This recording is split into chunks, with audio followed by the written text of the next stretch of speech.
Olá pessoal, hoje nós vamos falar sobre contagem.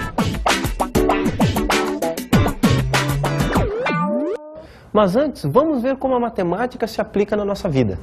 O mundo sempre esteve cheio de aplicações matemáticas, desde o surgimento do homem. Quando olhamos para o céu e para a terra, por exemplo, eis que encontramos inúmeras aplicações matemáticas. As colmeias com seus prismas hexagonais de seus favos de extrema precisão, o círculo da lua cheia, um cristal de gelo com angulação precisa, entre outros. Nas praias, as ondas trazem um conceito de periodicidade, e o sistema solar nos traz uma riqueza sem fim de relações geométricas. No campo do engenho humano, os computadores executam a todo momento cálculos complexos, tomam decisões lógicas e resolvem problemas impossíveis de serem resolvidos sem eles. O computador é uma máquina que executa operações matemáticas. Desde a época das cavernas, o homem tem usado a matemática, calcula, conta e mede. Por exemplo, o homem dividia no passado a caça em partes iguais, conceito de fração. Media um pedaço de pele comparando comprimentos, ideia de maior e menor.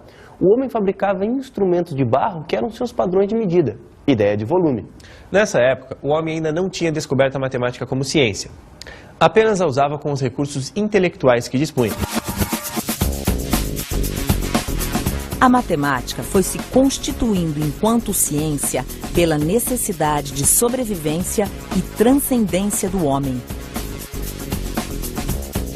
O homem evoluiu no decorrer dos séculos e desenvolveu conhecimento sobre as formas matemáticas e as relações entre grandezas. E hoje, a matemática é uma ciência dinâmica e em constante evolução. Mas por que estudar matemática? Estudar matemática traz vários benefícios. Vamos ver alguns. A matemática nos ajuda a estruturar as nossas ideias e definições, auxilia e desenvolve o raciocínio na resolução de problemas, promove a concentração, desenvolve a memorização. A noção mais básica da matemática, a contagem. A percepção de diferenças entre quantidades pequenas se chama senso numérico. Os seres humanos possuem senso numérico, além da capacidade de contar. Mas nem sempre os seres humanos souberam contar. Há milhões de anos, a humanidade somente conhecia os números até 3 ou 4. Ainda hoje, grupos primitivos como os pigmeus da África e os índios botocudos do Brasil somente conhecem números muito pequenos. À medida que foi tendo a necessidade de contar quantidades maiores, o homem passou a agrupar marcos, pedras e outros objetos usados na contagem, da seguinte maneira. No primeiro grupo com 12 unidades, temos o seguinte: 5, 5, restando 2 unidades.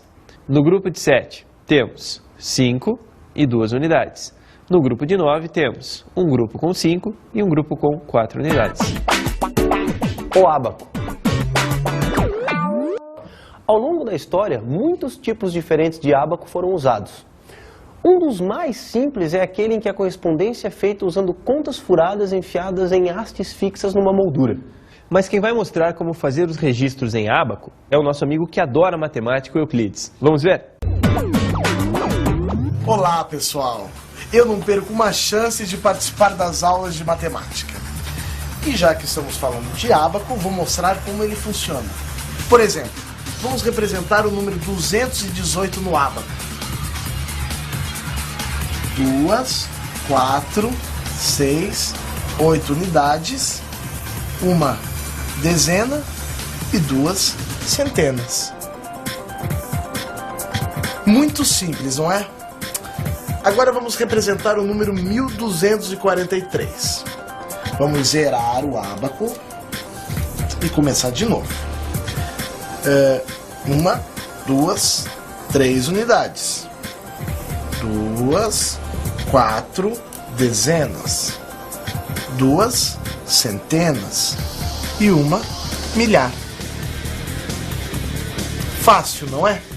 E para representarmos o número 7.000, vamos zerar tudo de novo. Mantém zerado na coluna da unidade, zerado na coluna da dezena, zerado na coluna da centena e na coluna da milhar, essa aqui, 1, 2, 3, 4, 5, 6, 7 unidades, que representará 7.000. Muito fácil, né? Agora vamos ver se você não perde mais as suas contas. Isso Isso mesmo, Euclides. O ábaco facilita tanto o registro dos objetos quanto a leitura nas contagens. O sistema de numeração decimal. As características principais do sistema de numeração decimal são o princípio aditivo e multiplicativo. 128 significa 100 mais 20 mais 8, 128. Ou seja, 1 vezes 100 mais 2 vezes 10 mais 8 vezes 1. Valor de posição. 841 representa 841, ou seja, 8 centenas, 4 dezenas e 1 unidade. Isso corresponde à contagem de 10 em 10 no ábaco. Cada posição corresponde a uma coluna. O zero. Colunas vazias do ábaco são representadas pelo algarismo zero. Vamos estudar agora adição e subtração. E também estudaremos problemas envolvendo estas duas operações. Vamos começar pela adição. A ideia mais comum associada à adição é a de juntar, unir, reunir. Por exemplo, Zequinha tem uma família numerosa. Ele tem 3 primas e 8 primos. Quantos primos ele tem ao todo? Observe que o total de primos é 3 primas mais 8 primos igual a 11. Euclides, você pode mostrar outro exemplo pra gente? É claro que eu posso, professor. Eu adoro mostrar como a matemática é útil em todos os lugares. Quer ver? Eu tinha 6 camisetas e ontem foi meu aniversário e eu ganhei mais 5 camisetas de presente. Isso significa que eu estou com... Quantas camisetas eu tenho, professor? Agora você tem muitas camisetas, Euclides. Conte comigo. Você tinha 6 camisetas, ganhou 5, agora você tem 11 camisetas. Entendeu, Euclides? Entendi sim, e eu tenho um outro exemplo, professor. Eu coleciono revistas em quadrinhos. Ontem fiz uma arrumação e separei 12 para dar de presente para o meu sobrinho. Me sobraram 25 revistas. Quantas revistas eu tinha ao todo? Vamos calcular? Eu dei 12 revistas para o meu sobrinho e agora tenho 25. Então eu tinha 25 mais 12, que é igual a 37. Logo, eu tinha 37 revistas em quadrinhos.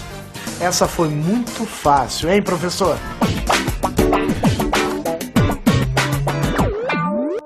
Então vamos aprender a fazer subtração.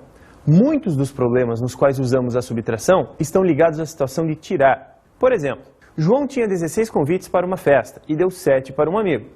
Quantos convites João ainda tem? Ele tinha 16 convites, tirou 7 convites para dar a um amigo, restaram 9 convites para ele. A ideia de tirar também pode ser expressa por outros verbos: quebrar, dar, diminuir, descarregar, perder, reduzir, cortar e etc. E aí, Euclides, já tem um outro exemplo para mostrar pra gente? Vamos lá. Eu tenho sim, professor. Esses são os meus filmes preferidos. Ao todo são 36 DVDs. 12 são nacionais. Quantos filmes estrangeiros eu tenho então? Como calcular, professor? É fácil, Euclides. Veja só. São 36 DVDs menos os 12 nacionais. Então, 36 menos 12 é igual a 24. Logo, você tem 24 DVDs de filmes estrangeiros. Vou mostrar outro exemplo. Numa viagem, a família Silva percorreu de carro 195 quilômetros. Se o percurso total é de 210, quantos quilômetros ainda faltam? Veja só, 210 menos 195 é igual a 15 quilômetros. Logo, faltam 15 quilômetros. Euclides, onde você está? Você tem mais algum exemplo para mostrar pra gente? Meu time acabou de levar um gol aos 17 do primeiro tempo. E esse jogo vale o título. E precisamos pelo menos do empate. Vamos lá, time! Ai, meu Deus, será que ainda dá? Deixa eu pensar. Um jogo de futebol tem 2 tempos de 45 minutos. O primeiro tempo já foram 17 minutos. Então, 45 menos 17 é igual a 28 minutos. Com mais os 45 do segundo tempo dá, deixa eu ver, 73 minutos. Agora, com os acréscimos do juiz, que vai dar no máximo uns 2 minutos, ainda faltam 75 minutos. Ah, tá tranquilo. É só virar, time, é só virar. Vai, lança essa bola, vamos lá. Vamos ver o exemplo do Luciano, que é um homem muito esforçado. Ele sai do trabalho às 17 horas e 30 minutos e entra na faculdade às 19 horas e 20 minutos. Quanto tempo livre ele tem da saída do trabalho até a entrada na sala de aula? Temos que armar a conta da seguinte maneira. Para fazer uma conta direta, fazemos a seguinte operação. De 19 horas e 20 minutos, passamos para 18 horas e 80 minutos, pois sabemos que uma hora possui 60 minutos. E ficamos com a seguinte situação. 18 horas e 80 minutos menos 17 horas e 30 minutos resulta em 1 hora e 50 minutos. Logo, Luciano tem 1 hora e 50 minutos. Acompanhe comigo esta situação. A distância aproximada de Curitiba a Balneário Camboriú é de 210 quilômetros. Se a cidade de Itajaí, que está no caminho, fica a 8 quilômetros de Balneário Camboriú, qual é a distância entre Curitiba e Itajaí? Logo, a distância Curitiba-Itajaí é de 202 quilômetros. Euclides, você tem mais exemplos pra gente? Onde você está? Eu estou aqui na casa da minha amiga Júlia e nós acabamos de voltar do supermercado. Obrigada, Euclides, pela ajuda. Júlia, conta pro pessoal o que a gente comprou no mercado. Deixa eu ver aqui no cupom. Bom, o arroz, que custou R$ 2,25. O biscoito doce, R$ 1,80. O azeite de oliva, R$ 3,85. E o leite longa-vida, R$ 1,20. Mas, Euclides, o cupom rasgou bem na parte do valor total das compras. Eu não sei quanto dinheiro eu tinha antes de ir ao mercado. Dá uma olhadinha para ver quanto sobrou na carteira. Boa ideia. R$ 40,00. E 90 centavos. E 90 centavos. Eu acho que o professor Lúcio pode nos ajudar. É mesmo, Euclides, seria ótimo, porque é o dinheiro que eu retirei hoje cedo do banco. É claro que eu posso, Euclides, com o maior prazer. Começamos calculando o total da compra. Arroz, mais biscoito doce, mais azeite de oliva, mais leite. Então, R$ 2,25, mais R$ 1,80, mais R$ 3,85, mais R$ 1,20, resulta em R$ 9,10. Agora vamos calcular quanto Dona Júlia tinha na carteira. Se sobraram R$ 40,90 mais o valor da compra, que é de R$ 9,10, R$ 40,90 mais R$ 9,10 dá um total de R$ 50. Logo, antes de ir ao supermercado, Dona Júlia tinha R$ 50 na carteira. Obrigada, professor. Obrigada, Euclides. De nada, Júlia. Você usa esses cálculos o tempo todo no dia a dia. Pratique e bons estudos. Até mais.